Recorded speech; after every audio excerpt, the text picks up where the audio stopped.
ఉమ్మడి నెల్లూరు జిల్లా వైసీపీలో కులచిచ్చు రగులుతోంది. నేతలంతా ఒకే కులానికి చెందిన వారు ఉండాలన్నట్లుగా పాలిటిక్స్ జరుగుతున్నాయని సింహపురి ఫ్యాన్ పార్టీలో గుసగుసలు వినిపిస్తున్నాయి.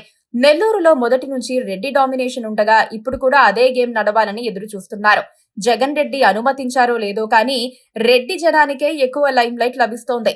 ఇంతవరకు ఉన్న బీసీ, ఎస్సీ నాయకులను ఒక్కరొక్కరుగా పక్కన పెట్టేస్తున్న తీరు కూడా రెడ్డి స్వామ్యంపై అనుమానాలకు కారణమవుతోంది.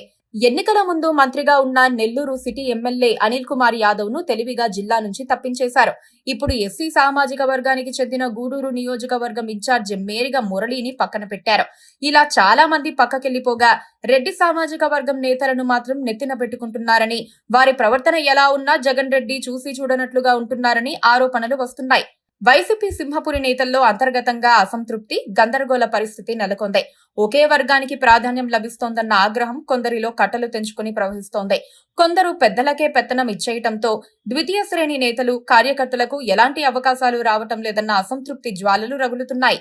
రెడ్డి సామాజిక వర్గం కాని వారిలో కొందరిని ఇప్పటికే పక్కన పెట్టేయగా, సూళ్లూరుపేటలోని ఎస్సీ సామాజిక వర్గానికి చెందిన మాజీ ఎమ్మెల్యే కిలివేటి సంజీవయ్యని కూడా పక్కన పెడతారనే ప్రచారాలు సాగుతున్నాయి. కొందరు నేతల పెత్తనం మాత్రం బాగానే సాగుతోంది. కావలిలో మాజీ ఎమ్మెల్యే రామిరెడ్డి ప్రతాప్ కుమార్ రెడ్డి తీరు ఎవ్వరికీ నచ్చటం లేదు.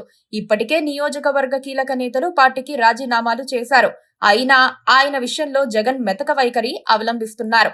కోవూరులో మాజీ ఎమ్మెల్యే నల్లపరెడ్డి ప్రసన్నకుమార్ రెడ్డికి మాత్రమే పెత్తనముంది. నెల్లూరు సిటీలో ఎమ్మెల్సీ చంద్రశేఖర్ రెడ్డి, సర్వేపల్లిలో మాజీ మంత్రి కాకాని గోవర్ధన్ రెడ్డి పెత్తనాలే కొనసాగుతున్నాయి. వెంకటగిరిలో నెదురుమల్లి రామ్కుమార్ రెడ్డిని పలువురు నేతలు వ్యతిరేకిస్తున్నా ఆయన్ను ఇప్పట్లో కదిలించే అవకాశాలు కనిపించటం లేదు. ఉదయగిరి ఇన్ఛార్జి మేకపాటి రాజగోపాల్ రెడ్డి ఎన్నికల తర్వాత అస్సలు కనిపించటం లేదు. వివాహాలు, పెద్ద కర్మలకు మాత్రమే హాజరవుతున్నారు. ఆత్మకూరులో మాజీ ఎమ్మెల్యే మేకపాటి విక్రమ్ రెడ్డి కూడా పెద్దగా ప్రజల్లో తిరగటం లేదు. జగన్ తన సామాజిక వర్గానికి చెందిన వీరెవ్వరిపై చర్యలు తీసుకోకపోవటం హాట్ టాపిక్ గా మారింది. ఇప్పుడు స్థానిక ఎన్నికలు జరగబోతున్నాయి. సెప్టెంబర్ నుంచి నవంబర్ వరకు కార్యకర్తలు బిజీగా ఉండాలి. నెల్లూరు లాంటి జిల్లాల్లో బీసీ నేతలకు ప్రాధాన్యం ఇస్తేనే విజయావకాశాలు మెరుగవుతాయి. ఎస్సీ ఎస్టీలను పట్టించుకోకపోతే కష్టకాలం తప్పదు. ఆ సంగతి అర్థం చేసుకోకుండా జగన్ రెడ్డి ఇష్టానుసారం వ్యవహరిస్తున్నారన్న టాక్ నడుస్తోంది. కార్యకర్తల ఆవేదన ఆయనకు అర్థమవుతుందో లేదో.